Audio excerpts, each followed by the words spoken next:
Let's talk about privilege. This is one of those new buzzwords that is being circulated and being used politically in the world right now. But let's look into what privilege is and the different types of privileges that exist and ask ourselves some introspective questions around this topic. So I just released a video on this topic, a reel, and I got a lot of backlash. A lot of people felt that they were in disagreement with what was being presented.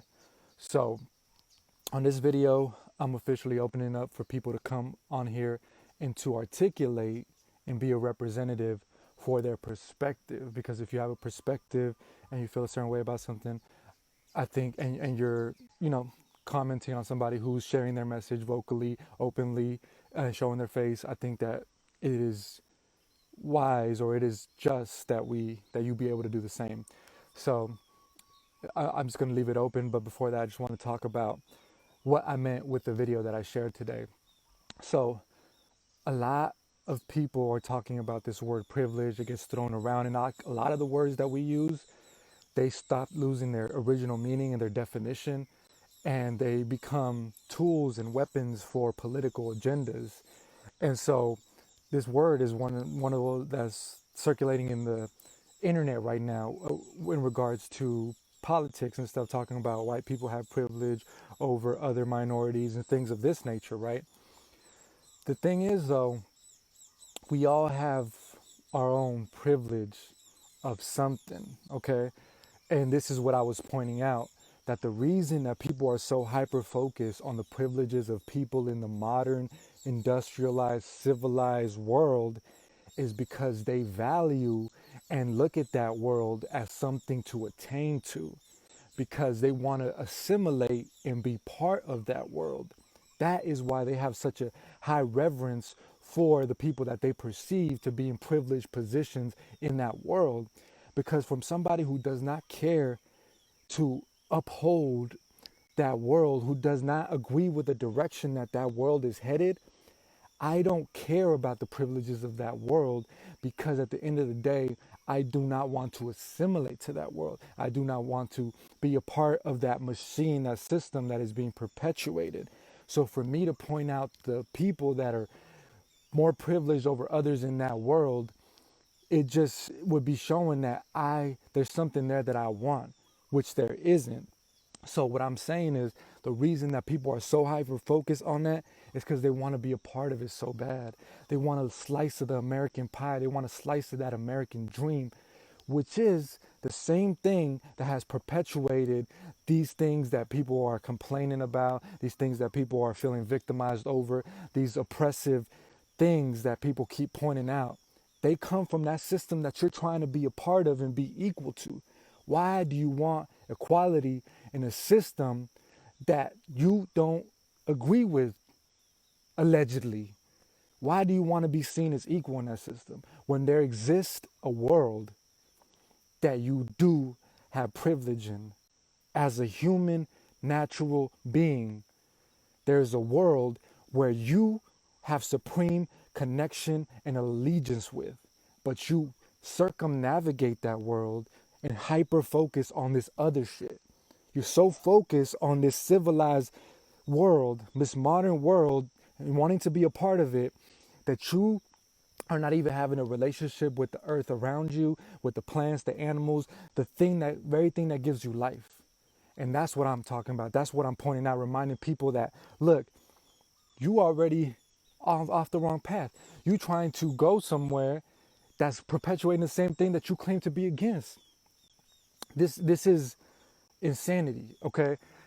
And the people don't realize that, because one of the things that we do to sabotage ourselves is that we focus on the worst case scenario, we focus on the extremes, and we try to find things around the world that we can put a spotlight on that will give us an excuse for us to not have to work and build and do the things that we know that we're capable of.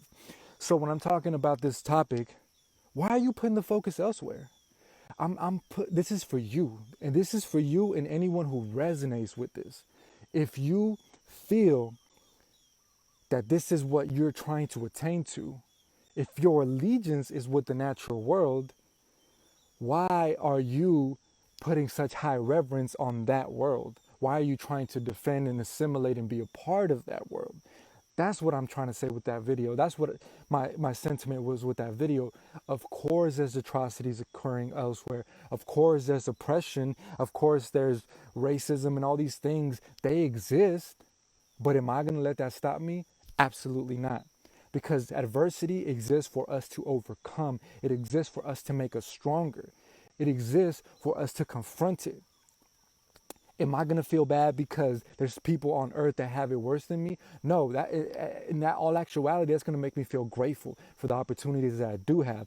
But at the same time, I am not asking for a life, for a reality that's free of challenges, that never tests or challenges me on any level. I'm not looking for people to have the same life that I do. I'm not looking for people to be homogenized into this reality that people are pushing. Nah. That's not what I'm about. Look, the message is for those who resonate with it. I'm not talking to the people who don't have a cell phone. I'm not talking to the people who don't have the internet, who don't understand my language, who don't know what I'm talking about, who don't resonate with it. That's not who this message is for. This message is for those who perhaps have strayed on a path and have tried to assimilate into a world that they don't readily relate to, they don't readily connect to, and remind them that before that world existed, that there is a world that predates that reality. And that if you, in your heart, feel that you have a connection to that world, that you can reclaim that power, regardless of the oppressive systems. Yes, they exist, but are we going to sit here and wait till the systems change for us to make any difference in our life, for us to make any changes in our own personal life? Absolutely not, because you can't wait for the system to change. You have to be ready for when the system changes. That means that you have to already take action. You already have to be moving forward. You already have to be doing the things that you're going to do anyways. So when we're talking about sovereignty and reclaiming all the things that we come from on an ancestral indigenous level, if we're not already interested in that, if we're not already giving energy and attention to that, then when the time comes, if that were to happen, you're going to be lost anyways. You're already going to be behind. And at the end of the day, why aren't you interested? Why aren't you embracing the so-called culture that you're trying to preserve? Because it's an excuse. It's an excuse. We're waiting for us to get everything in order, for us to have everything in line. So, okay, then I'll do it. Or once the legislation changes, once they give reparations, once they give the land back, once they do away with all the inequality, then my life will be better. Then I can breathe. It's a cop out. It's a fucking cop out, and people know it, but they use it still. They use it to not be real with themselves and not get the type of results that they know that they're wanting in their life. See, the reason that I speak so strongly about this is because I used to be the main proponent. When I was growing up, I was reading these books on socialism, communism. I used to study Che Guevara and the Cuban Revolution and how they took over with Fidel and all that. I was very interested in these movements around so-called oppressed people and all these things, right? I was so hyper focused on that, but I was making no change in my personal life. I was not at the best as far as how I ate, how healthy I was, how I related to the world, how intellectual I was. None of those things I was making improvement on because I was so focused on the atrocities or the perceived atrocities that I thought were happening around me. And so that's all that I could look at. That's all that I could focus on, right? So that type of pressure that we put on ourselves is not realistic, but also is stressful, and it doesn't propel us to get into the space that we need to get so that we can create the type of reality that we want. The people who are always like, I bring up something like, oh, this would be, imagine this world. Imagine you could connect to the earth. Imagine you didn't need that world. The first thing that the people pick up on, and this is just a reflection of their mind, is why it can't happen. So ask yourself this: when you dream of a goal or a possibility, where's the first place your mind goes to? Does it go to the hurdles and the things that are gonna stop you from doing it? That's where most people's mind goes, rather than focusing on how you're going to make it happen anyway. We know hurdles exist. We know there's challenges in the world. Fuck that. How are we going to overcome? How are we going to get through that? I'm not going to be a victim in this reality. I'm not going to succumb to the things and ideas that people tell me, okay? We have the potential to overcome. And you know why? Because I experienced it myself. You know why? Because 2 years ago we were homeless on the street, and now we have an amazing life with zero money, zero resources, none of that shit. You know why? Because we didn't become victims. We said we could do it. And just in that same way, if I have done that for myself, we can do that on other scales. But we first have to let go of this idea that the system has to change so that we can make any significant change in our life. Bar none. That's crazy. And we're going to stand and wait for the system to change before we do anything with ourselves. And that's why we don't make progress, because we're waiting for everybody in the world to experience equality, liberation, and freedom before we make change in our life. But the thing is that the reason that people make change is because they see others who have made change. They see others who have liberated themselves, and they become inspiration to those people. That's the reason why I speak, because a lot of people, they have reached their goal. They're doing much. They know more than me. They've attained things much more than me, but they're not sharing this information, because when we speak, we inspire people. And that inspiration leads to people taking action, and people move on that action. So while people tell you, oh, you gotta take action only, no, I believe it has to be balanced. We also have to share and speak and articulate our message and our experience, because that will propel others to even take it further than you have imagined, perhaps, that to do more than you are doing, perhaps. But you have to plant that seed. But we can't do that if we keep telling ourselves this story of why it's never going to happen, why everything is oppressing us. We can't do that, because that's a form of oppression. It's telling people that they're oppressed, rather than liberating them to the possibilities that you can do it, you can accomplish it, that we can create dope, positive change in the world. And we don't have to wait for the government to do it for us. We don't have to wait for anybody outside of ourselves, that it begins with the individual. If I could wake up every day at 5 a.m. and do what I got to do and get my shit done, get my house in order, get my place in order, that I could reflect that out into the world. But if I'm waiting for the world to change, like, oh, well the world got to change, and then I'll start doing it. Then I'll become better. Not that's why we're in this position that we're in. We're waiting for permission. Who are you waiting for permission on? Why are you waiting for permission? We live in a time where you have the most access to resources. And again, I'm talking to the people who are listening. I'm not talking to the person that's living in Africa with no internet, no Wi-Fi, no electricity, because at the end of the day, they can't hear this message anyways.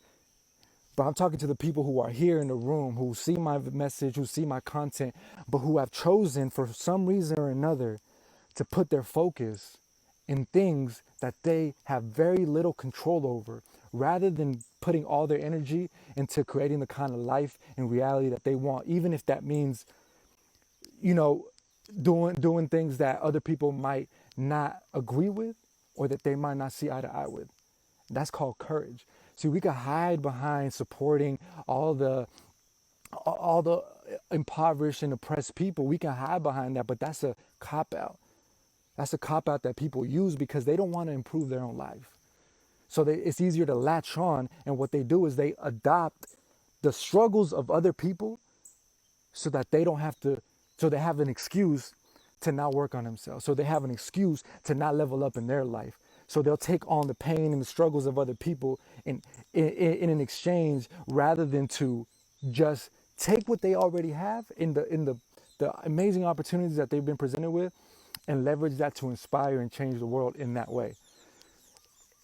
And the reason I'm so passionate about it is because I'm telling you, I was the main proponent to point out the atrocities in the world. Me and my brother used to get into arguments about this. I was like, we need to start a revolution. We need to go to Mexico, and we need to take over this land, and we need to gather armies. And I was the main one who was focused in trying to change the world through that way, and just be a radical proponent, to even to the point of violence, to the point of killing. Like, that's how my mind was thinking back then. But I was not aware of the things that I am now. So having the experiences that I had going out into the world and seeing how people actually think and move, it made me realize that A lot of people that you're trying to save, that we're trying to save, they don't even want to be saved. They actually, when I go to these countries, they actually want to go to America. Like they want to, they they look up to and they revere the culture that America has created. They don't want the land that they used to live on and the natural lifestyle. They're trying to get to that way. So when I say this message is to remind people that, look, a lot of people say like, oh, we'll just defeat the system from the inside out. We'll climb up the corporate ladder. No, that's bullshit. People don't do that. They get lost along the way and they forget. And before they know it, they're working 30, 40 years in a job in a corporation that's actually doing the opposite on what they set out to do. Because once you get engulfed and entrenched into that system, once the mindset and the perspective of the individual is changed and distorted, their actions follow. That's why people always ask me, well, what's the specific thing? What do we do specifically? I'm not focused on that because my objective is to change the perspective of how you even look at the world, because I know that that will in turn change your actions. So if I could change your perspective, when it's time to eat, you're going to do it differently. When it's time to buy something, you're going to do it differently. When it's time to pick your career or job, you're going to do it differently because it's all centered around the source of how you look at the world. So if I change that, everything else will follow. If I can enlighten you and remind you, look, we are part of nature. We are supposed to be in tune with the environment. Everything else will fall in line. So that's why I'm not the one to give specifics. I'm just showing you where to look, but I'm not telling you what to look at. I'm just showing you the direction. So with that being said, anybody who has a disagreement, please send a request and I'll bring you on camera and we can have a discussion about this now that I gave a little bit of more background around that video and about what I said. So let me see if this person wants to come on. West.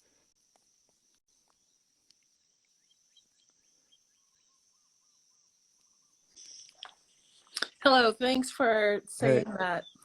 how you I doing? find that as I'm building my business in the natural world, trying to discover how to work with businesses to convert their carbon into like eco projects and things like that, I'm Yep. constantly reminded of of from people who are saying, "Oh no, you can't do that. Oh, it's not in your field," or anything like that. And Yeah. I'm constantly reminded by sayings from many indigenous cultures to say, we're all born with instructions, right? Mm-hmm. And those instructions are really what you said, is to align yourself with the natural world and to basically be stewards, because it's not your world. It's Right. you and those that come after. So I'm kind of caught in a battle between what's best to do for myself, but Mm-hmm. also how to make a business and big profit and things like that. So I think we're at a cusp of really challenging all of that and creating a new world for ourselves. But it's so hard. Yeah. It's so difficult. Well, it's part of the process, and I have been through this and go through this as well because, like, I have a business too. But like I said, my perspective is to change. Like my approach is to change people's perspective. So people are working jobs right now that they don't like. They're part of corporations that they don't agree with. They're doing things out of just desperation or this need to make money. But what I'm saying is that when our foundation is rooted in nature, is rooted in the truth, is rooted in understanding that what we do affects the world, our decisions change. So my business is rooted around helping conscious companies with their message because I want to promote a conscious way of doing business. And any system can be done destructively or regeneratively. Like even capitalism. People bash on capitalism all the time, but we can have a conscious form of capitalism when the people that operate within it are centered and balanced in their perspective around nature and the role that they play in it. Obviously, by now, all we know about capitalism is people who just trying to make the most money as they can. That's just the number one perspective. The nature and the environment is not taken into consideration. All these things, right? That's how we shouldn't do it, right? But that doesn't mean that doesn't exist a way that we should be doing it. But our focus, first and foremost, should be on ecological sustainability and our impact and relationship to nature. So that's what I'm trying to instill in people, to come from that space, because that's where I feel like every decision that comes after that will be in alignment to that. So I feel you, and I think there's a big space being created right now for other business people who are tapping into making money and having businesses to have these conversations about how do we do that moving forward, and without like criticizing or saying that the whole system needs to be dismantled, because like I said, there's a right way and a wrong way to do things, and I think that we can take the model that has been presented and we could change that. And we've seen change. Like, we know that we're in a time of change, a period of change, that where there's a lot of things are switching around, like the money and the resources are being redistributed in a way.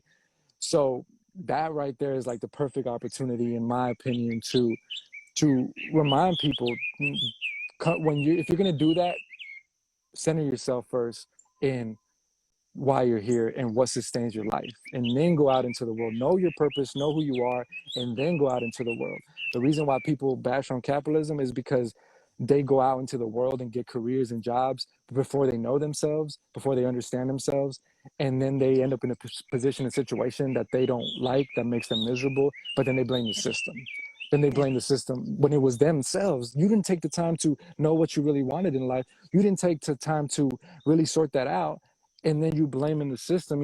And so I think that these systems are neutral. They're potentially neutral, and that we project our own self onto it. So if we have greed, if we have imbalance within us, we'll use whatever system exists to perpetuate that. We see it with socialism, we see it with capitalism. All these systems can be done in ways that are detrimental to the people within it. You know what I'm saying? So yeah, did you have a disagreement, by the way? No, I was just agreeing with you from that, and I guess the Okay. biggest take from what you just said is really just take leadership from it instead of looking at it. I mean, the saying goes that leadership is action; it's not a Yeah. position. You Right. have to do something, and then people will follow. So I guess, yeah, just keep on going and just really start with why. So yeah, thanks. Absolutely. Yeah. Appreciate it. Thank you for coming on. Okay. Um, yeah, them birds is going on. Well, I wanted to bring on people who have disagreements, but that may not happen. I know that's sometimes hard for people to come on camera and share their perspective, but you know, it doesn't have to be a disagreement, I guess, if you just have something that you want to add. But I was hoping that I could point out some of the disagreements and we could discuss some of the reasons why I chose not to focus on that, or I choose not to focus on that. Yeah, so novel that is graphic said, I don't know, bro. Capitalism seems objectively evil and predatory. Free labor is the cornerstone of U.S. economics. Um, yeah, I don't agree with that. I think that, like I said, these systems reflect our own human behavior. So, um, any system, people are promoting communism, socialism. If the people within it don't know themselves, it doesn't matter what system you're in. It doesn't matter if you're out here in the middle of the jungle in a tribe. If you don't know who you are and you don't know why you're here on this earth, you're going to be a burden to that tribe. You're not going to be fulfilled. And ultimately, you're going to think that the problem is you need to find another tribe. When you are the issue in your own life, we are the ones that create the biggest obstacles and oppress ourselves the most because of how we think and how we look at the world, because we're waiting for something outside of ourselves to change before we can begin that process of change internally.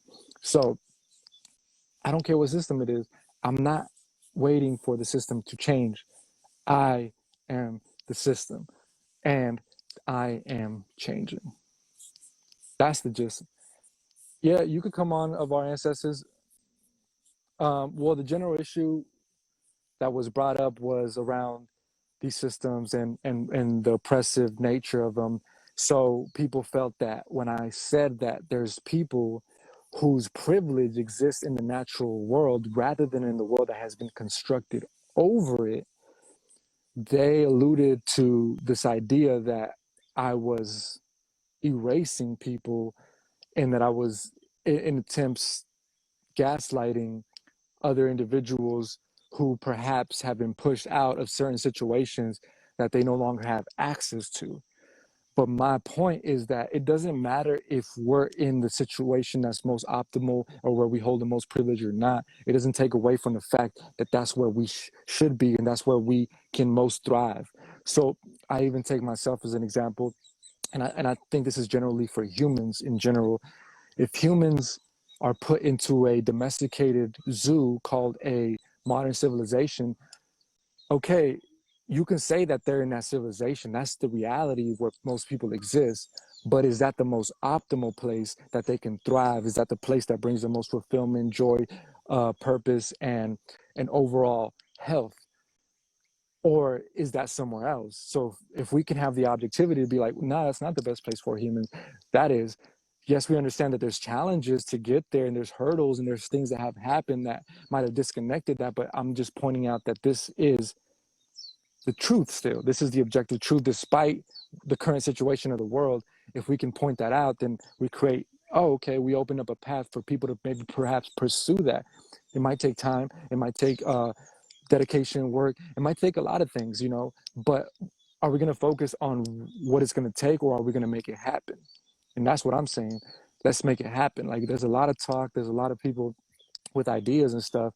And if your ideas don't generate the results, why are you holding on to them?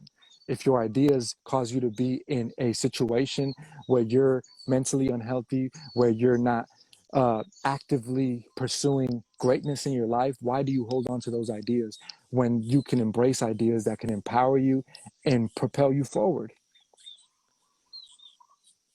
All right, let me bring on of our ancestors.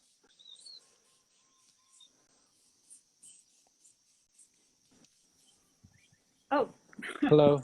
hi there. I didn't I didn't know it Hey. had gone through. I think I might not have caught the full thing that you were saying, but what I did sort of catch on to, and this might just be tangentially related, is that, even something like communism isn't inherently evil. Right. I don't know if that was sort of anything that you were going off of, just sort of systems existing as neutral, I think is what I heard you say last. Yeah, yeah. Well, did you watch the video that I just posted? No, I just kind of popped onto this live randomly. I'm sorry. Oh, okay. Yeah, no, we're just talking about the video that I posted. It was in regards to privilege, and I basically positioned it this way to where people are focused on, say, for instance, the privileges that exist in the modern civilization. So you have terms that are circulating in the modern lexicon, like white privilege and all these things. And I said, what if I just posed the question? It was a hypothetical at that. What if your privilege isn't in that world? What if your privilege exists in a world that you're not giving attention or energy to? What if it's in the natural world? What if we like have an innate connection to the earth that we're not embracing because we're so focused on trying to obtain equality in a world that's not even designed for us, you know? And so, and that's where I was shifting the focus, because I'm moving from victimization to empowerment. Because the other mindset is like, well, I exist in a system and I'm at the bottom of the totem pole. But in this example that I'm presenting, this perspective, it's like, no, you have power, you have privilege. It's just not where you're looking. It's just not in the place where you're putting your attention. If you come out here into nature and you start having a relationship with the plants and the animals and you grow food, that is the highest privilege in my mind that you can attain to, that you can embrace. But that is being circumnavigate because we're trying to assimilate to a world that we put on a pedestal, that we idolize that world. So why would you care about the privileges of a world that you don't care about, that you don't idolize? Because I I think don't. that goes I don't care about that. Yeah, no, I think that goes along kind of with just how energy works in general, where the opportunities that are not meant for you, or rather, there are opportunities that are meant for you, but if you keep trying to make the opportunities that are not meant for you work for you, you're going to think that there's something wrong, when Right. in reality you're not focused on that. And that's exactly right. I just saw there was something on Instagram about how if it's exactly what you just said, trying to make something work that was not destined for you, that you were not destined for.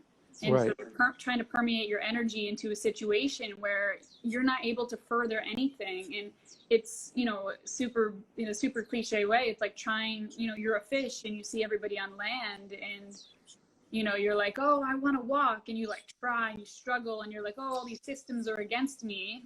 Right. Like Right. that's Exactly. great. Like that That's a good happens. analogy. But yeah, it's exactly that. It's like, oh, like the whole world is against me. But no, like you're a fish. Like you're supposed to be thriving in the water. Yeah, and the thing is that there is legitimacy to the things that they were saying, where it's like, well, this system has encroached on natural habitats, ecosystems. It has done a number to the ecology that we are looking to participate into. But my response to that is that from an economics perspective or a systems perspective, um, the market provides what there's demand for, right? So if we start to demand natural things, natural products, you see this all the time with the natural products, things that didn't even used to be, that always were plant based. Now all of a sudden they put plant based on the label because they know that there's a market for that, that people will buy that. Yeah. So the market responds to the demands of the people. So if we demand more natural things, if we demand a space to cultivate these natural ways and connections to the earth, I think that there will be a market that will open for that ecologically, economically, and politically on all spectrums. But if we're not focused on that, if we're not even giving energy to that or trying to position ourselves there, why is there any incentive to do that? We just distract ourselves in the civilized world trying to get legislation passed, but we don't have any relationship to the natural places to even push that energetically. Because a lot of people, I don't know if you're familiar in the spiritual community, there's like a lot of saying like, give your energy, focus on what you want, right? Like you give your energy to what you want. See, a lot of people say that, but their actions don't show that. It's just something that people say as like one of those cliche spiritual things, but Yeah. it's like, does your life represent that? Like what every day when you wake up, what are you doing to further that which you are trying to see more of in the world? You Well, I know? think also, in terms of like demanding more natural goods, I think that also takes a leap, that requires a leap of faith from people on such a massive scale that a lot of people aren't willing to make. And, sort of that transition period of it'll be temporarily more expensive and just shifting, making that shift, is kind of scary for a lot of people because unless Right. we do it all at once and we actually do it, not just like little by little, which is what's happening, which is why it's so expensive. Um, I think that then makes it seem like having an even higher barrier to entry because Right. we're not able to put our full faith in it because people are afraid that they'll lose availability to what we have now, which is better than nothing. Right. And that fear though is what controls us, that fear of we're not going to be able to make it, we're not going to be able to come up with the things that we need to survive. Because I experienced that here coming where I live right now in Hawaii. It's a big leap of Like, faith, yeah. bro, like we paid $30 for a watermelon. $30, where if we were in Mexico it would have been like a couple bucks, right? Yeah. But when I say that thing, like I don't feel that anymore because I don't operate from that, because I know I have to do what I have to do at the end of the day. I'm not focused on trying to make things easy for myself so that I could feel comfortable. More so my focus is on rising to the challenge and leveling up myself so that I can thrive and participate in whatever environment. I don't care wherever I go. That's what my focus is, on myself, because far be it for me, how much more energy and resistance would it be for me to go out into a world and try to change it rather than just changing myself to be able to survive there. Like, so that's the difference of approaches that people have. And I'm not saying that these things don't exist, whether it's racism, there's injustice, there's all these things. But what I'm saying is that when our focus becomes too heavily on that and not on the things that we readily have access to and ability to change in our own life, that's when we get thrown off balance and we get put into the spiral of not progressing, not growing, because we're waiting for the world to be the perfect place before we can do that. Yeah, and that's why I know this somebody who's in Tantra in Australia who she knows that by pushing against the system, she will get absolutely nowhere. And so she's trying to she's making her own space within, this is with like natural birth. That's what she's going in for. And Mm. she knows that, trying to push in that system is not going to work. And so, right, she's creating her own space, with, her own leadership space around that. And because it's impossible. You can't just go in and say, I'm going to change all this, because it's been built on hundreds and hundreds of years of just a mess. Right. And I- she's finding, she's making the fish tank, for herself, in a place where it's all land, but she's making the fish tank. Right. And so it's just, I think that these kind of stories, because I have in relationships and friends that they've experienced the same thing, to where they got results despite adversities that other people would have used as excuses to not generate those same results. So it's more about the individual than it is about the system, because we know and we see people that are, um, as a group oppressed, but then we see people that rise above that and accomplish amazing things. So we know it's possible, and so it depends on the individual and what they're willing to do to rise to that. And at the end of the day, like, it's a challenging thing, because adversity is what makes us great. Like, through adversity is what makes us great, but then at the same time, like, people want to level the playing field, which is the very same thing that gave us the strength to become who we are. So it's like this, like, contradictory dichotomy that we deal with. Me personally, like, I'm not trying to level the playing field. I don't care, because at the end of the day, look, what happens, I know that I have to find it within myself to rise to the occasion. That's just how I'm gonna look at it, because that has served me a lot better than trying to change the world before I make progress. Like, I have infinitely better results just focusing on myself and letting that in my life, in my family, and the things I create from this be an inspiration to people.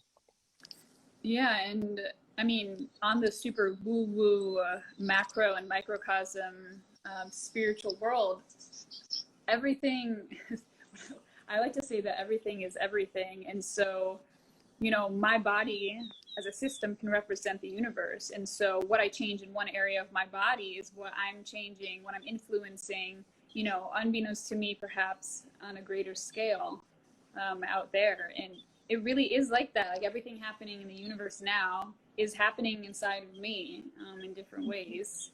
Yeah. And so, like, I know that's, less practical, but, and less, not as easy to see, but, yeah, I mean, it's almost cliche to say that, like, you want to change the world, change yourself, but that's Right. it's cliche It's for a absolutely, reason. yeah, it's absolutely a fact. And you know because at the end of the day, also, when you change yourself, like, what the stuff you look at starts to change, like the stuff you focus on, uh then, yeah, you give a lot of energy and attention to, it starts to change. So your world kind of does change when you change yourself, not because those things don't exist, but now what's at the forefront of it is the things that you do want to see, and the kind of things that you're attracting due to your very own work on yourself. So it's kind of like a self-perpetuating cycle, but it also works the other way, to where if you're not working on yourself, you attract excuses, you attract reasons to not do things, you attract all the negative things that are happening in the world, and that's a self-perpetuating loop too. So it's hard to get out of that one. But once you're into the one where it's a positive feedback loop on seeing the good and working on yourself, I think that also can have like a snowball effect, on Yeah, yourself. yeah, it's from what I've found with my own inner work, all that's doing when I'm opening up, when I'm following, we'll say, the positive energy, is it's literally opening up pathways that I didn't see before. So the pathways that were already there, the roads that were already there that were not yet illuminated to me, Yeah. because I literally, you have, like, neurochemically, the positive chemistry, how it literally illuminates pathways that were dark before. Right. And that's the same thing, like, if somebody you know, is trying to change themselves in order to change the world. Right, it's literally, you might illuminate a pathway in the world, just by illuminating that pathway in yourself. I'm kind of repeating the same thing, but Well, yeah, yeah, I get what you're saying. It's just the it's peptides all are created, someone said. Yeah. we're going into some very Yeah. we're getting into the neurological uh, science. No, but yeah, I think that's a good point. I wanted to get people on here that disagreed, because in the comments, there was people that were disagreeing, but I made the invitation to come on here for people to come on here and share their disagreement. But I I just had guess like nobody wanted to come three on. perspectives, not necessarily an agreement, but thank you for having me on for this brief moment. Yeah, no worries. And check her out too. She does some dope artwork and Thank you. dope stuff. All All right. right, See you later. later.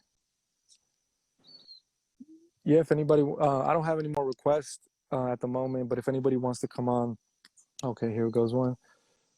Let's see.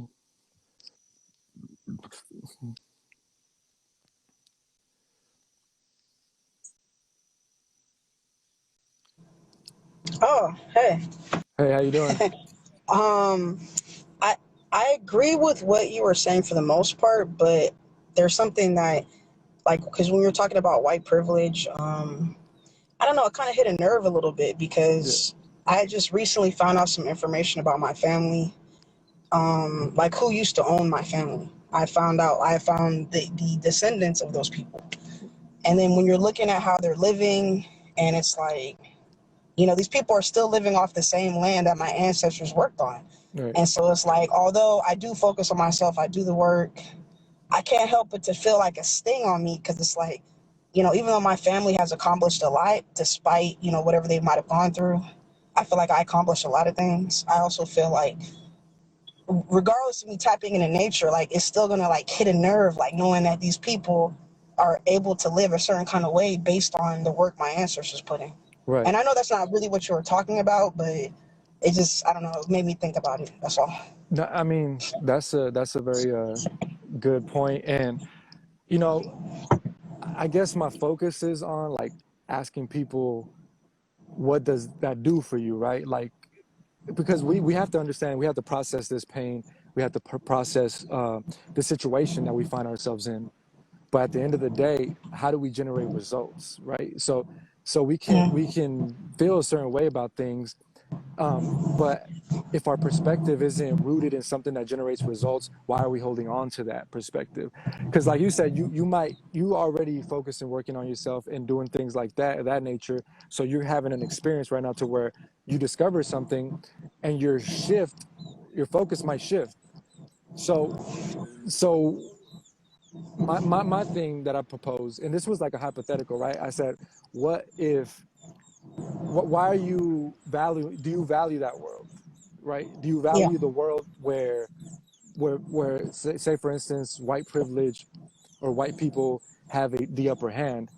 So for me, from my perspective, I'm saying I don't value that world. Like, it's not that I don't use it or I don't see purpose in it, but I don't revere it as much as I do the natural world, because I know that everything that they have and they've created and that we've created comes from the natural world. So for me to want to attain to that is like I'm given a privilege in a world that I don't even value. So, but I get what you're saying, because people can make the Yeah. argument, right? Well, the land that they're sitting on, Mhm. it belonged to indigenous people, and this was all Yeah. taking and stuff like that. I just choose to find the ways to make it happen, I guess, at the end of the day, because Yeah. like I'm not opposed to like legislation that empowers like Native Americans, people, and people that are in positions to where they are disproportionately empowered. My thing is that, for if I wait for that to happen, like, what change am I going to see in my life if I'm waiting for Yeah. the system to change, right? That was my point with that. Like, if I come out into nature, I receive so many benefits. I can connect with the earth. I can have the relationship that supersedes that system. So if that system collapsed, and if I have a relationship to the earth, I'm straight. I'm straight, because at the end of the day, that's a source. So it don't matter if that system exists or not. that this is what's going to permeate through time infinitely. So that for me is an empowering perspective to know that if I connect with that, that I'm straight. So a lot of people deviate from that, and they want to embrace, like they want to be in a suit, they want to be the CEO of these corporations, and they want to go into that lifestyle.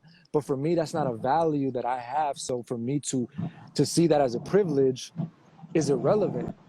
I want to know who's out here has the knowledge of plants, has the knowledge of hunting, has the knowledge of connecting to the earth, because that's what I value.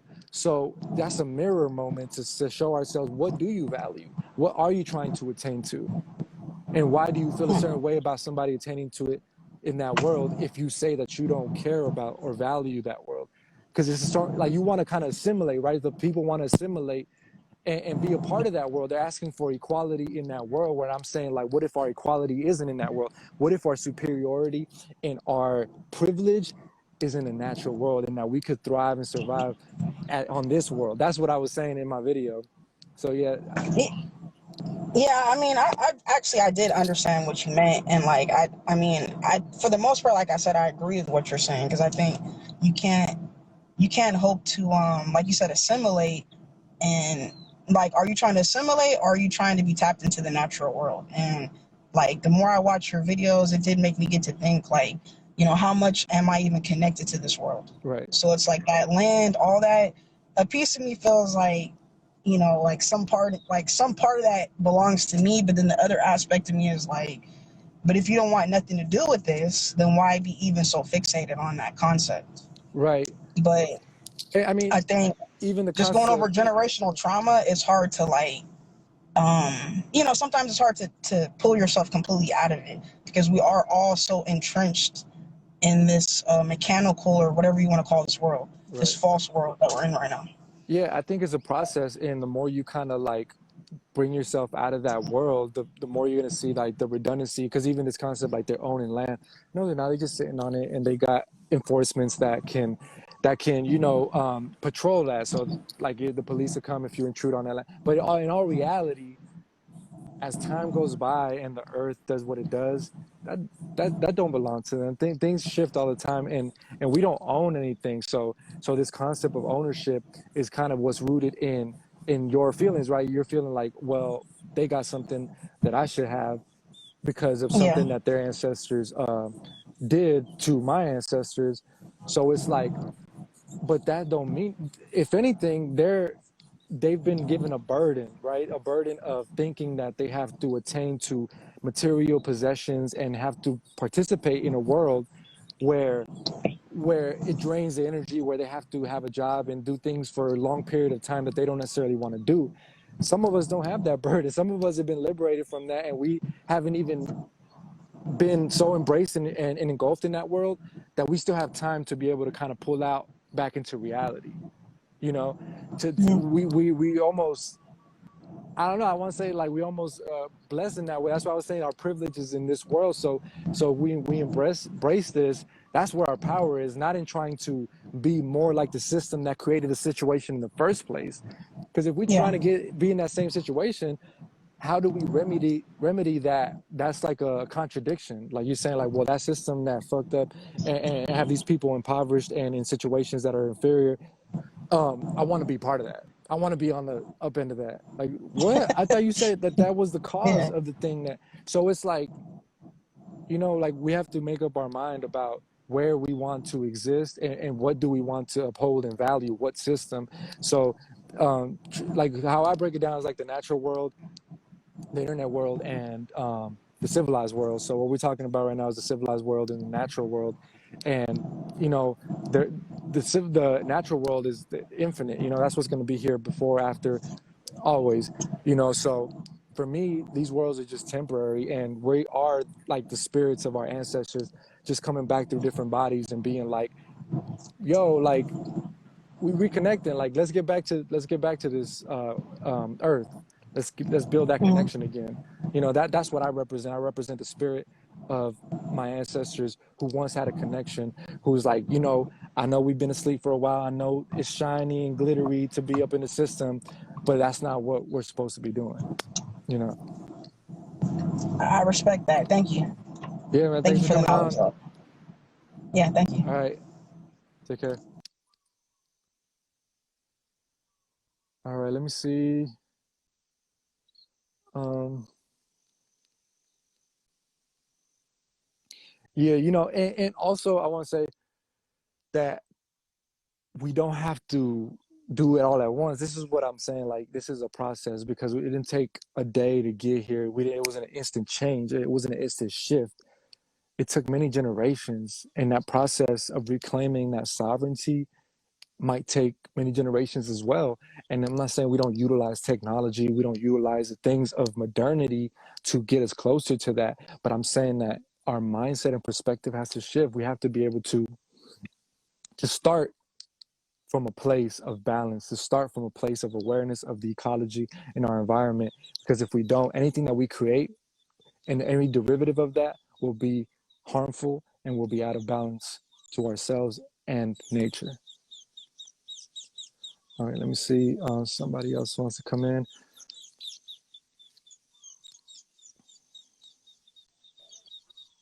Hi, Hey, how you doing? hi. My name's Sammy. Nice to meet you. One of your followers sent me the live, and I really like what you guys were saying. The last lady that was on, she's lovely. She's got a beautiful smile. Yeah. I just wanted to add, this shift. I think a lot of people. These birds sound beautiful. Oh, you can hear him. I love birds. Um, I think a lot of people are struggling to understand what we're talking about when we say shift sometimes. When you say like everything that was tangible is really becoming untangible, and at least that's what they're trying.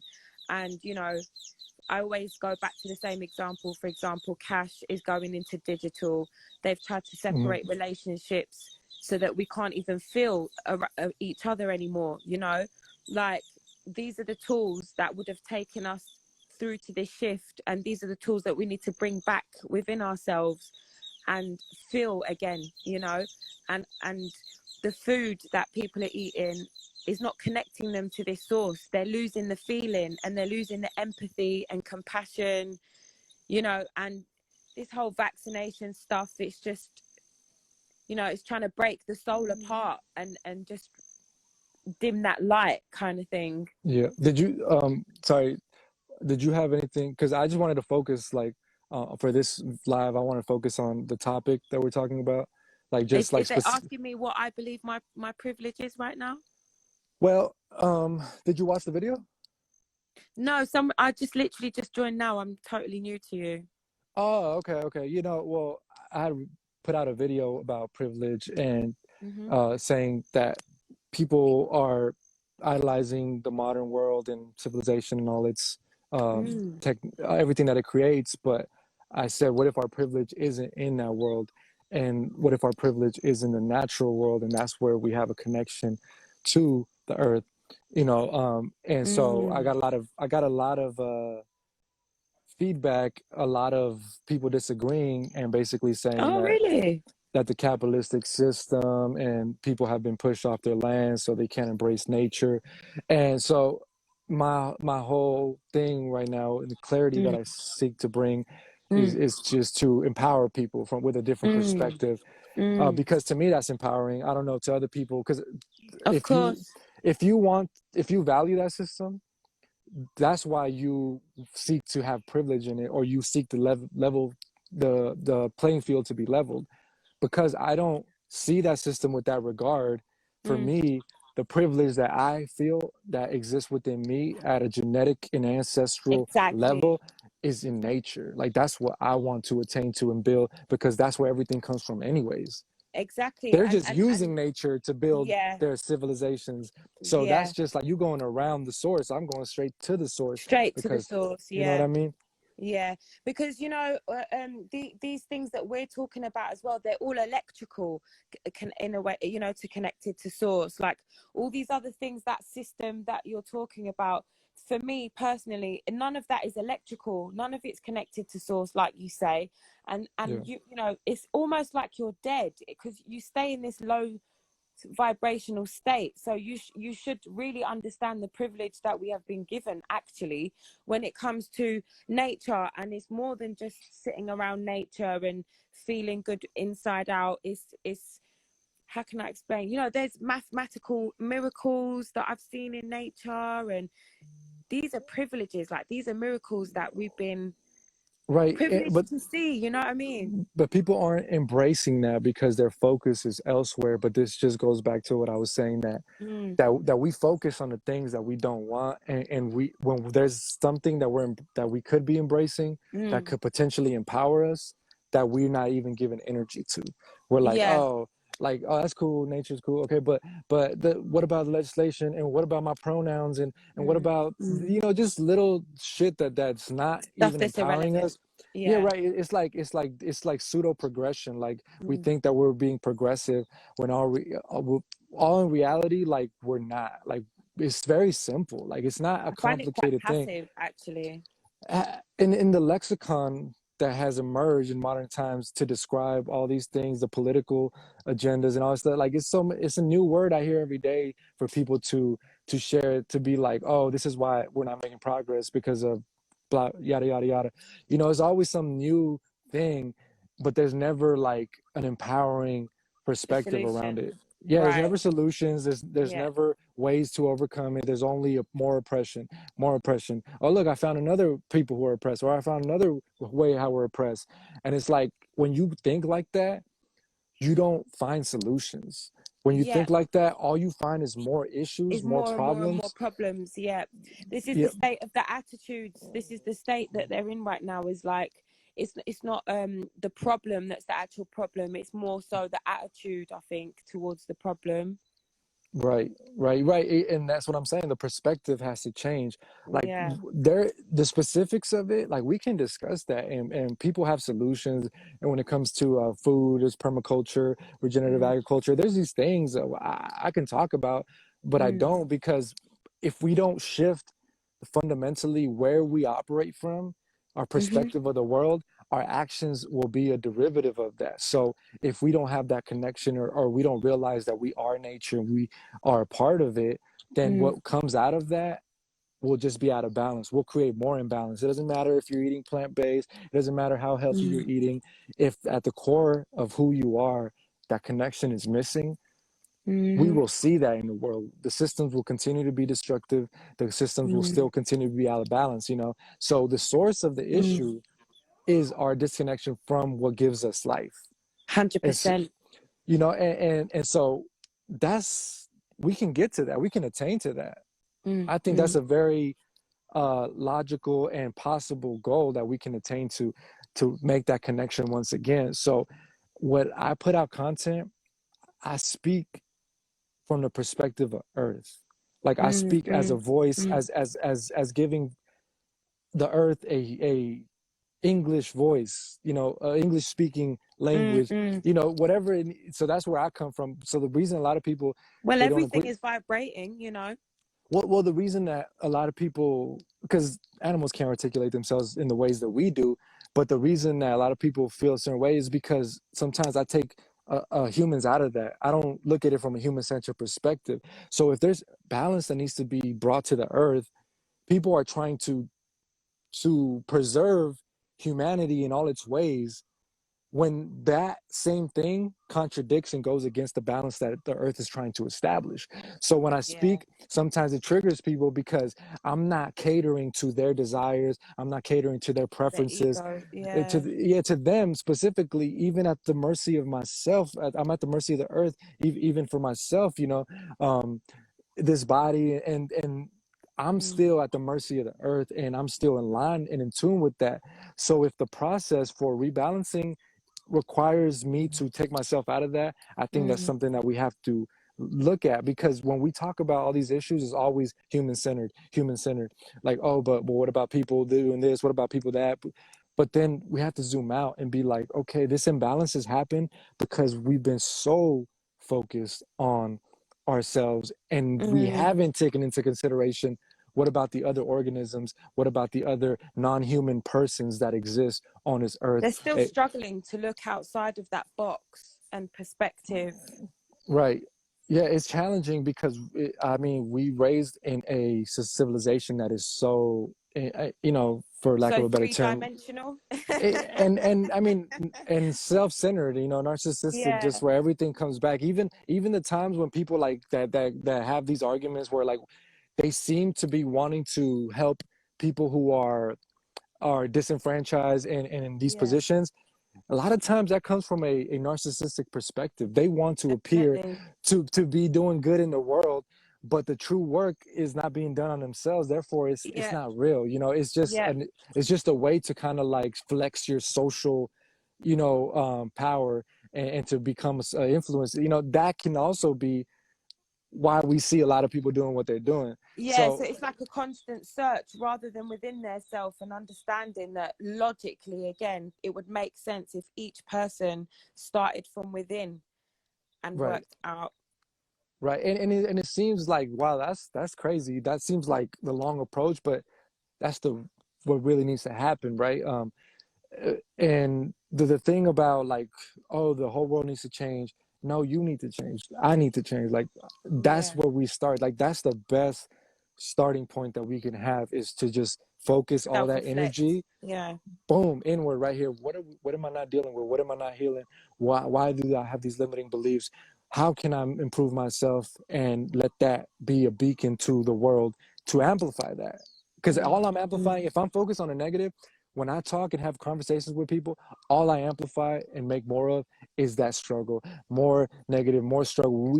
People think they're shining a light on it, but if you're not providing solutions and if your perspective doesn't generate results, where you're improving and uplifting yourself, why do you hold on to that perspective? I don't think people even realize that they're amplifying. You No, know they what I don't. mean? They don't. No, they probably don't. But we know that is something that happens where we Mm, shine the light on something, mm. and we think that we're doing it justice, but really we're just creating more of it. Because Yeah, really because we're not focusing on the solution. We're not focusing on the root of things. We're just giving more and we're more just attention. carry on conferring, doesn't get anywhere. Yeah, Right. Right. Yeah. I wanted to bring some other people on, yeah, go for it. but it Thank was you for nice having me. talking to you. You too. All Bye, right. love. Take care.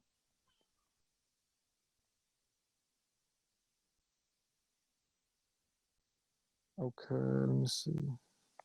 I'm gonna bring somebody that hasn't been on.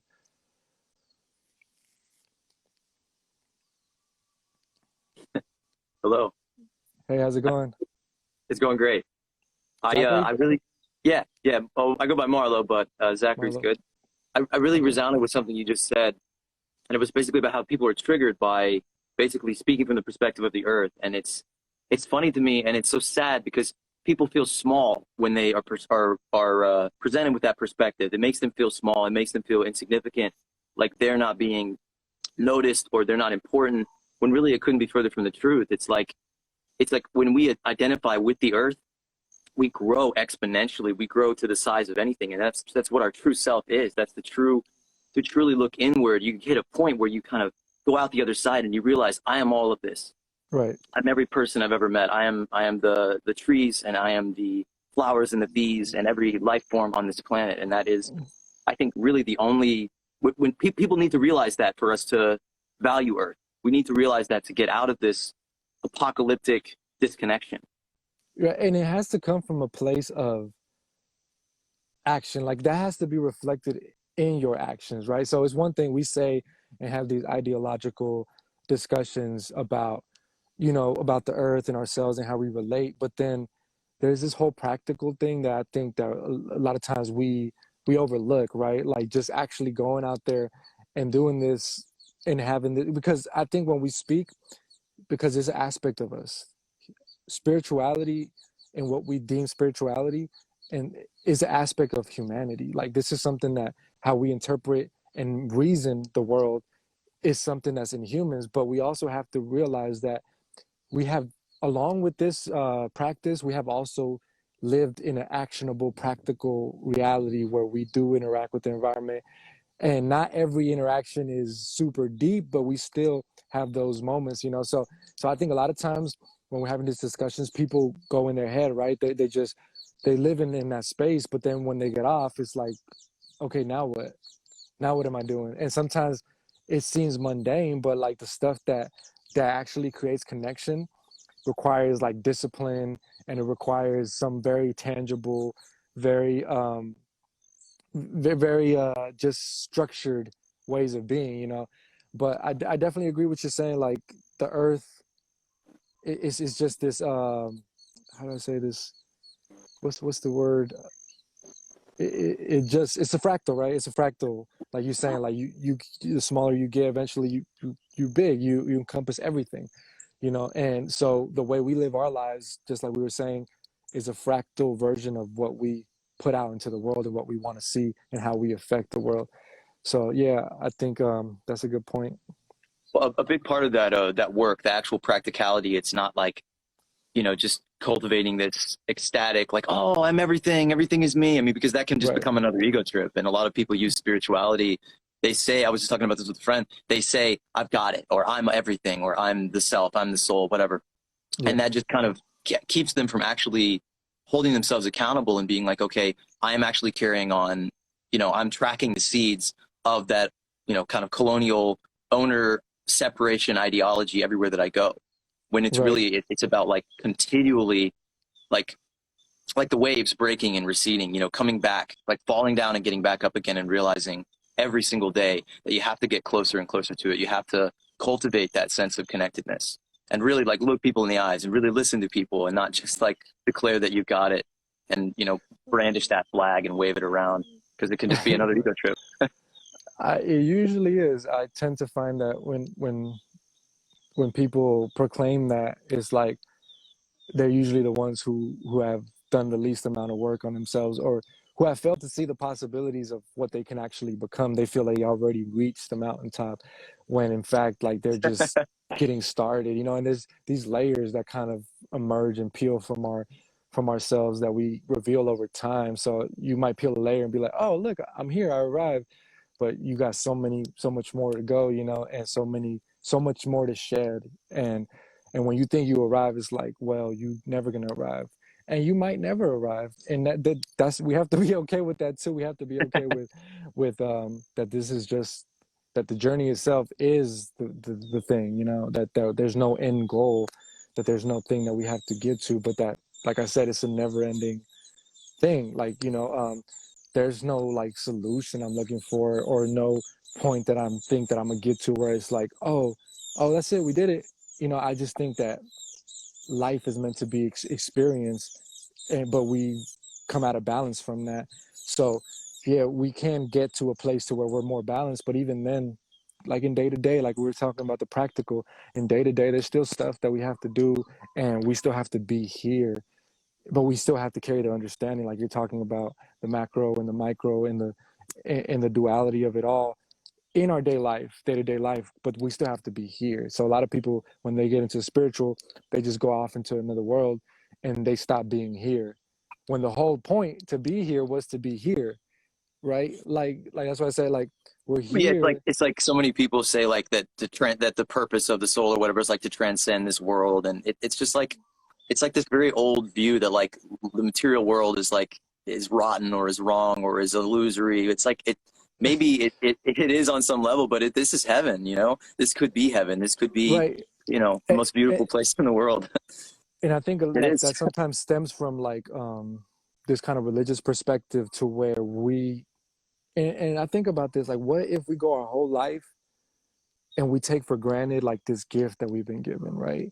And that we do emerge in some place after this, and we're like told, like, that was it, like you were there and you didn't even look at it because you were too busy worrying about when you were here, not what would happen after you live that life, that you didn't even look and embrace the beauty that you were in, that you were a part of, because you're too busy trying to overcome it. You were too busy trying to what's the word that they use in the new age community, ascend.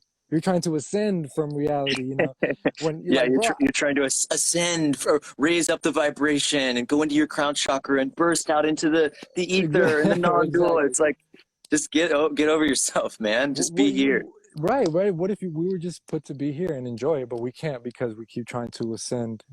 And it's like, that's a form of like being ungrateful and entitled, right? Like, oh, like this is bullshit. Like I gotta ascend to another dimension. Like this is not good enough. Not good enough for me. You know, like I gotta reach new levels of this is just the physical. Like it's not good enough for me. So it's just that's what I think about. Like I don't want to not be here and then not be present here and then move on from this experience and realize that I was never present in the experience where I was supposed to be present. You know, Yeah, I and mean that it's a beautiful life, and it's like it's full of so many marvelous things to experience and explore, and so many people to connect with. And I think when people they think it's all inside without realizing that, like, you are in every person in this world, and every being in this world is here for, even if we do take that kind of absolute perspective and say that we're not our individual self, we are, consciousness itself becoming aware of itself. It's like we're here to connect with all aspects of it. Like we're all learning from everything we experience and relaying that experience, to that absolute sort of perspective. So it's right. about being humble and staying in that and being curious and just continually delighted by this world. I wanted to make one more perspective and then I'll hop off here because I don't want to take up too much space. But it's about like cultivating that personal growth and development and like dismantling the old sort of ideology and way of thinking and the disconnection from yourself. But it's also like, I'm reminded of this quote by, I think it was Bell Hooks, and she said, like, change and transformation never happens in isolation. It happens in community, that we need to Mm, cultivate community and connect and reach out to other people like this. Because so many people that go off into the cave, they come out and they say like, oh, I'm Zarathustra, I've got it. When it's like, really, you get that by connecting with other people. And I think it's this kind of balance. And I talk about this a lot about, and I'm struggling with this and searching for this a lot about like the balance between like, does a shift in our global, way of life and living and thinking come from, does it start on the individual level or does it start on the collective level? And I think kind of the balance that I've gotten is that it starts out with people like us, kind of taking that step and stepping into that humility of like, we have to do the work. We have to do that ourselves. We have to connect with other people and start that and build that community, because ultimately it's all about creating this uh, an ecology, an ecology of like that. I was talking to my dad about this last night. The notion of like of self-reliance is like an obscenity on a natural scale, so from the perspective of like the forest, some one being that is like, I'm self-reliant, I don't need you, I don't need anything else, that's like an obscenity to any kind of mm. ecosystem.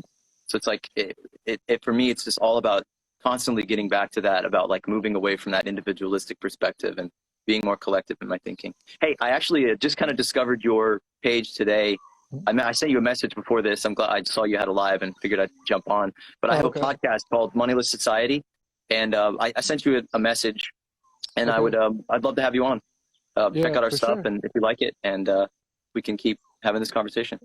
Yeah. I'm definitely open to that. So I'll send you. I'll reply to the message, and yeah, we'll Great, connect. great. Um, yeah, I'm gonna see if anybody else wants to come on. Well, you have a great day. Thanks All for right. doing what you do. All right, bro.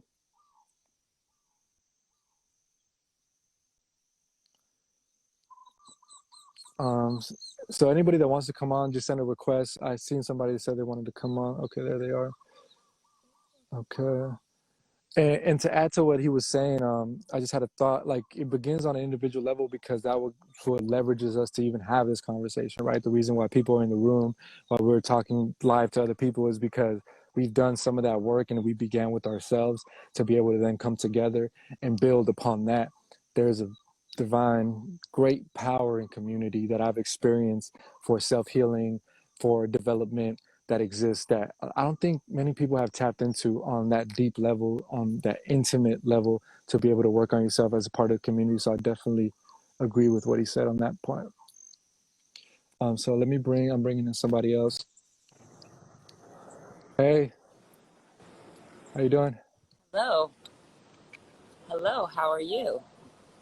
Good, good. How are you? I am really impressed by the way you create conversation around such necessary topics. Let me just say that.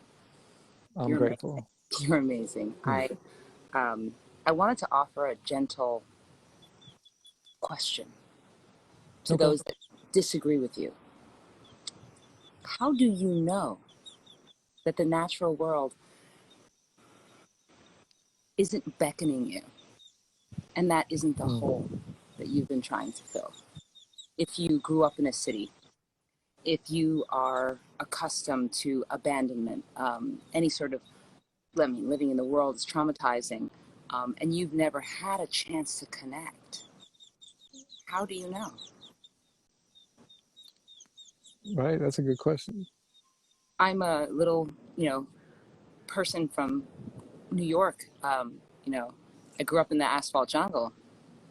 I didn't know that all I needed was nature. And it was something that came to me through, divine intervention, accidental synchronicity, that I Yeah. was able to get to my own homeland and see.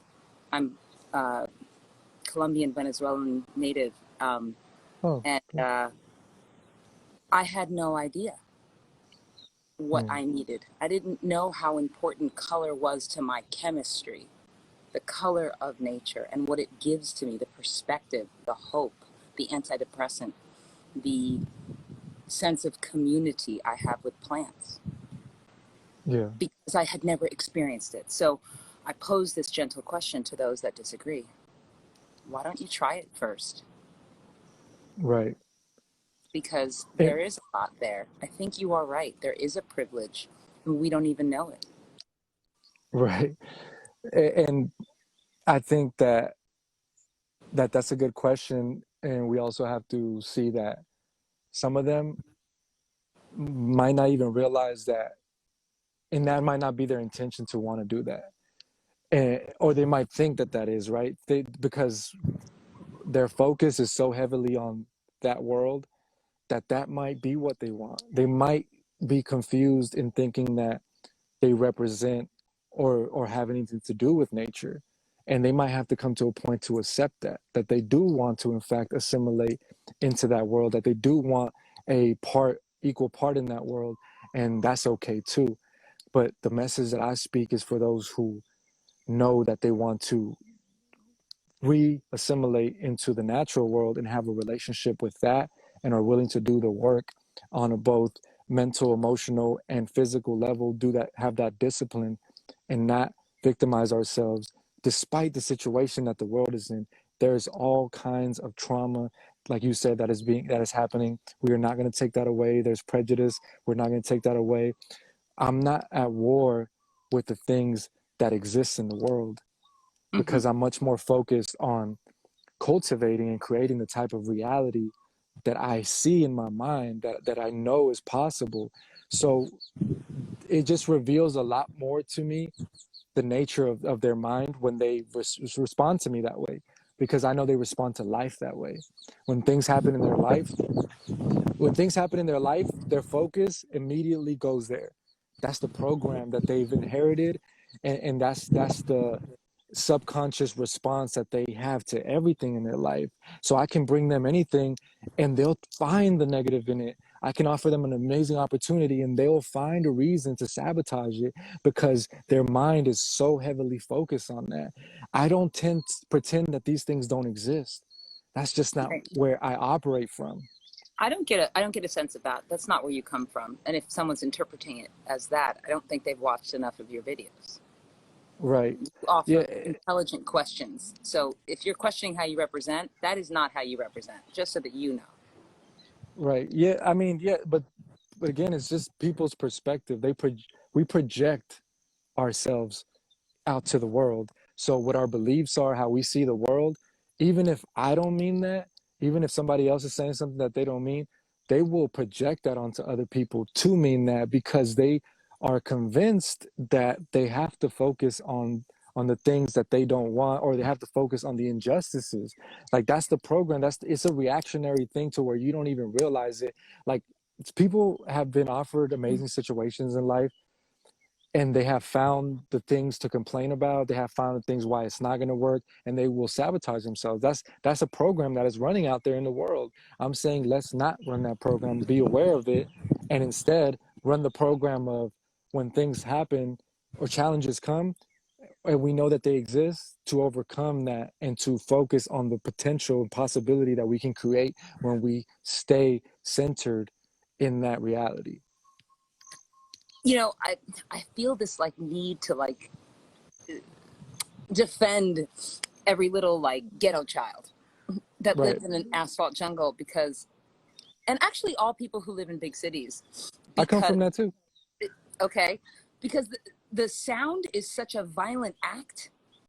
All that construction, the cars, the honking, the sirens, the electrical lines, the buzzing, just all of it is Yeah. such an attack on our senses, and what it takes to rise above it, I don't believe exists unless you get an opportunity to interrupt it. Mm.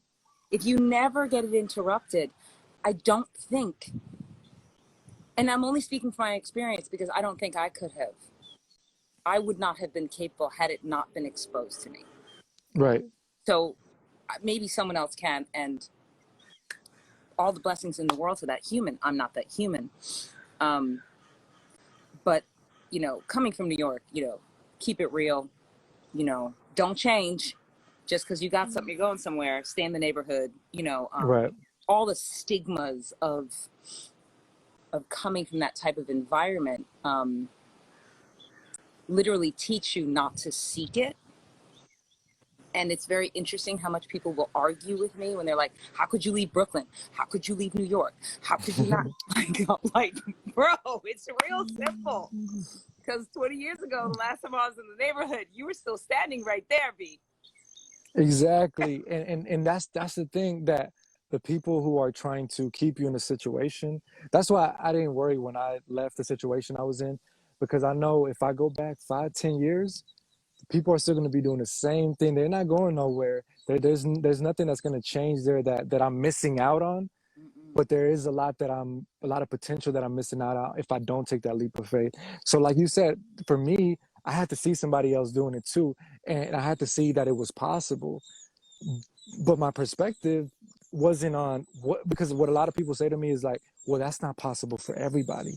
So they're waiting for it to be a possibility for the whole world before they can embrace it. Yeah. But we know that that's a cop out. They don't want to do the work, so they adopt, like I was saying, they adopt the struggles of other people, Yeah. and they take them on as a distraction or an excuse to not want to embrace the possibilities that they have in their own life. Like a lot of people have the potential. People have money right now that they could go buy land and live an amazing time in a natural environment. They have all the resources, but they find reasons and excuses to not do it. And I didn't have the money. I didn't have none of that. But I still, even despite that, I still saw that there was a possibility. I still believe that could be possible for me. And I could have focused on the idea that there's somebody in the world who's struggling and going through something. But how can I show you a better life if I'm not living it myself? How can I show you what's possible if I'm not if I'm not tapping into that myself? If I'm not being my greatest self, how can you see in me what you can become? Listen, that's what your page has done for a lot of people. It's I'm so sorry if you can hear that. You've done that for a lot of people to show, first of all, your inflections and the way that you speak, I think allows a lot of us to see ourselves. So thank you for being you. Yeah. And I think it's important, the work that you're doing. And, I think we all do it in our own way.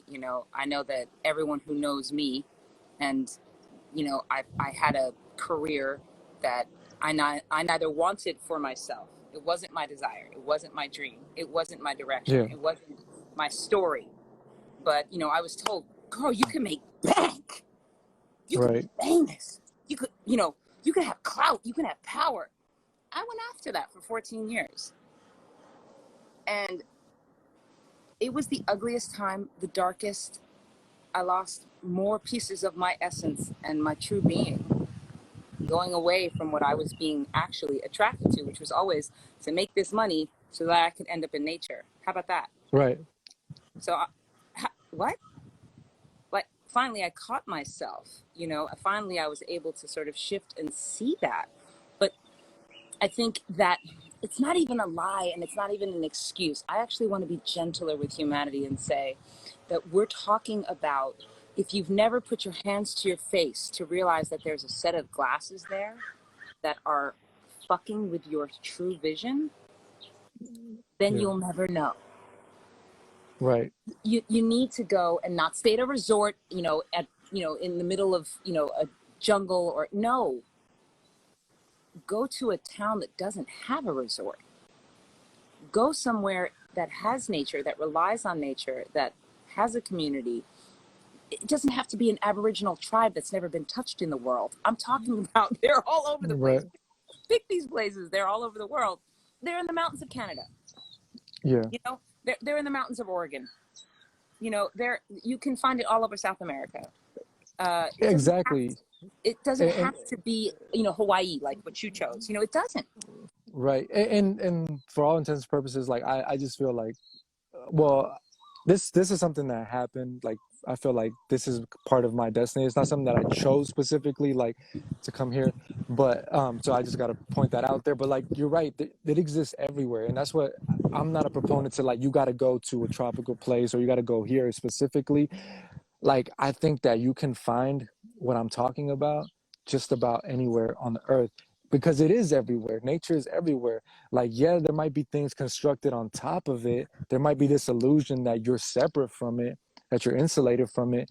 But if you really look outside of the cities, there is that which I'm talking about. And there is a possibility to connect. Some of the people that are most connected are probably in North America that have this relationship with the earth, that they get food from the environment, and they have this knowledge and awareness of the ecology. A lot of them are not going to come online.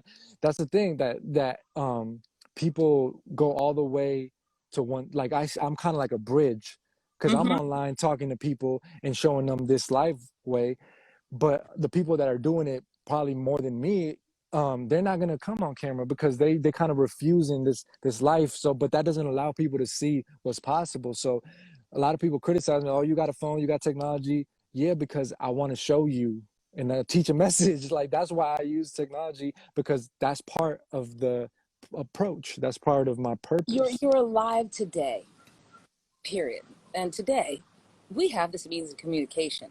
I think that's Right. not what you're talking about. What you're talking about is actually connecting, remembering that within your brain there are crystals. There is iron in your blood. We are made Mm-hmm. of the earth. We are products that evolved, or beings that evolved through so many stages that needed the ecology around us that we are connected to. Right. That's, taking long walks, in a park, I think can do that. Meditating in your backyard can get you closer to that. But some people don't have backyards or parks. And I always feel called to make that assertion that for some people, they're sitting in a project and there's a tree with a fence around it, Right. and that feels, and I think their circumstances make things feel impossible. And if there's one thing that really I will stop talking and let someone else talk after this, but I felt like it was like one of the greatest gifts that I learned during the pandemic. I had moved to the jungle. I was like you. Yeah. I have a pre-existing condition, and I was told by my doctors that I'm in the 80th percentile, and I had to fly back to the United States. And I was like, yeah, I'm in the middle of the jungle. You're telling me that COVID's going to come get me here? And they were like, well, here's the problem. If it does, there's no ventilators. Mm.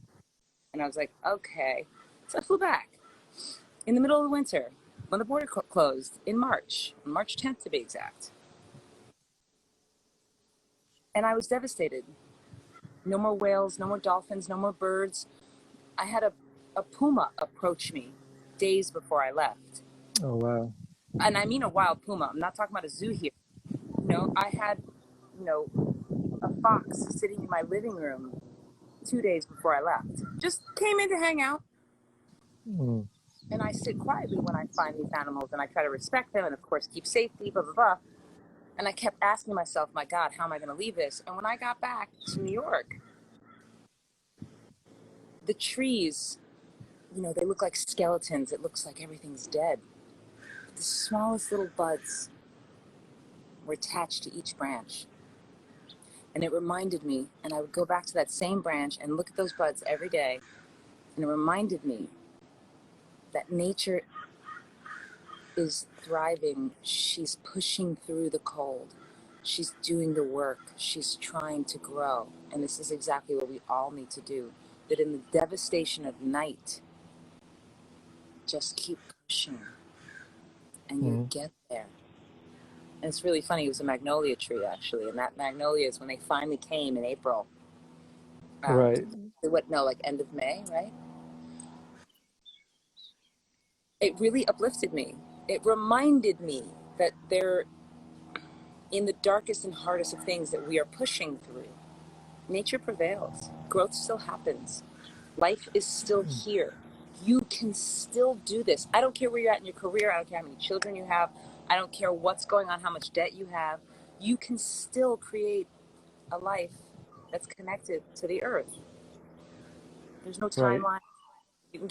There's no right way. So that's really all I came on to say, is that you're such a beautiful example, and that, no, maybe we all can't do it like you, but we can do it in our way. Right. And it's a process. Like, that's what I keep reminding people. It's a process. Like, this is not like something that happens overnight. And for me, the reconnection is like, my approach is multi-generational. Like, I think that I have to pass this down to my children, and over time that we will reintegrate in a closer and more harmonious way with the earth.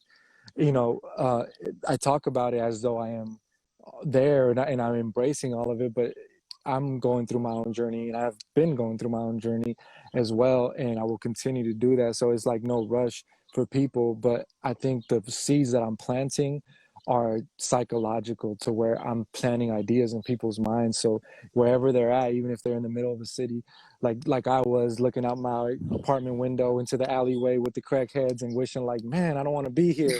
Like, this That is part. bullshit. Like, yeah, and that's where I come from too. So it's like I get it and I understand.